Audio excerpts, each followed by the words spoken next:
Angie. Happy Father's Day. You are the greatest dad, and I hope we can talk a little later. I hope you're having a good day. Love you. Bye. That voicemail will never be deleted. She's never gonna call again. She's never gonna come in here again. Only 28 years old and gone. 3 days after Angie left that Father's Day voicemail, her dad got a different call, this time from police, telling him his little girl was dead. It's been hell. I don't know how else to explain it.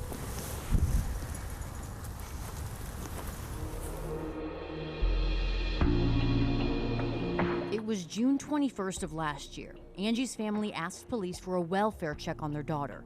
She had called my mom. My mom had called me and said something doesn't sound right. An officer knocked on the door, and according to the police narrative, knocked until a man named Donald Greer opened the door. Greer appeared to be shocked at the sight of supposedly seeing Angie's body for the first time. We'll have more on Greer in a moment. The officer walked in and found a white female sitting naked on the couch with what appeared to be a gunshot wound to the forehead. By the time Angie's parents, Tim and Jackie Schroer, got to the duplex, her body was already gone. They were able to walk around the home, what should have been the scene of an active investigation. They were looking for their daughter's belongings, instead finding evidence. We found the gun case. We found 3 cell phones. Independence Police told Tim Schroer that day it was suicide. It was even printed on her death certificate less than a week later. Less than 2 months after her death, the Schroers say police told them the case was closed. Suicide. End of story. But that was just the beginning. With a closed investigation, the Schroers could get the police file on the investigation, including disturbing photos of their daughter's body and detailed narratives from police at the scene.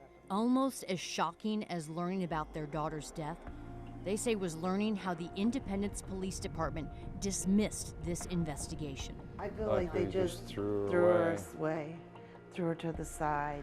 Angie's parents felt the police department had failed them, failed their daughter, and were standing in the way of the truth. It'll be a long time before I get over that, being angry with the Independence Police Department, because they failed us from Day one, from the bottom to the top.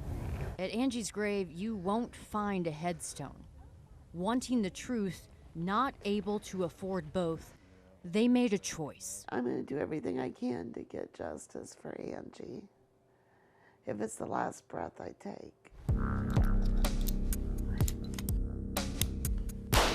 Hiring their own investigators was the next step. We just want to know the truth. Nobody took time to look at the evidence on the case, because if they had, then there's no way in the world they could have ruled it as a suicide.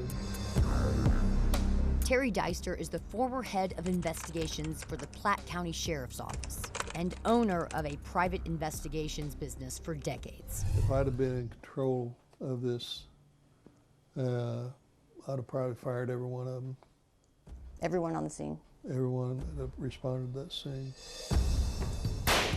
He worked with John Caton, a 30-year vet of the KCMO Crime Lab, former chief forensics criminalist. Do you think this was properly investigated? No. Not at all? No.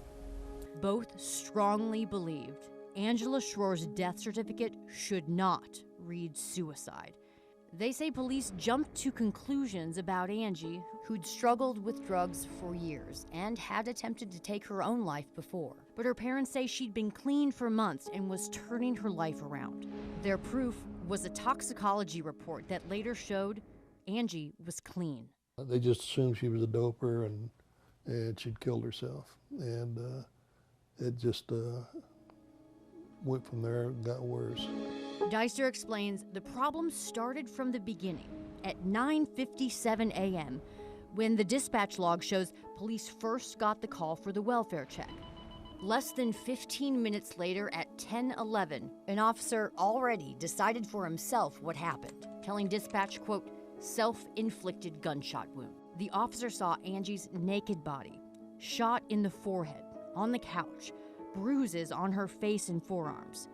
Yet there was never an autopsy or rape kit. The bruising on her forearms, to me that looked like she was restrained. Even the medical examiner's notes show Schroer's mother called them and asked, quote, why an autopsy wasn't performed, and if someone is found nude, wouldn't a rape kit be done? Why wasn't a rape kit done immediately? I'm scared that he raped her. That just horrifies me.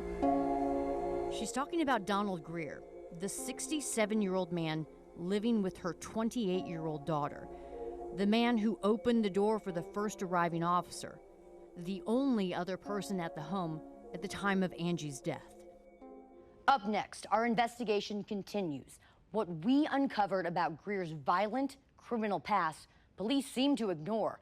Plus, the experts show the biggest mistakes police made, even calling them, quote, incompetent, untrained, and lazy.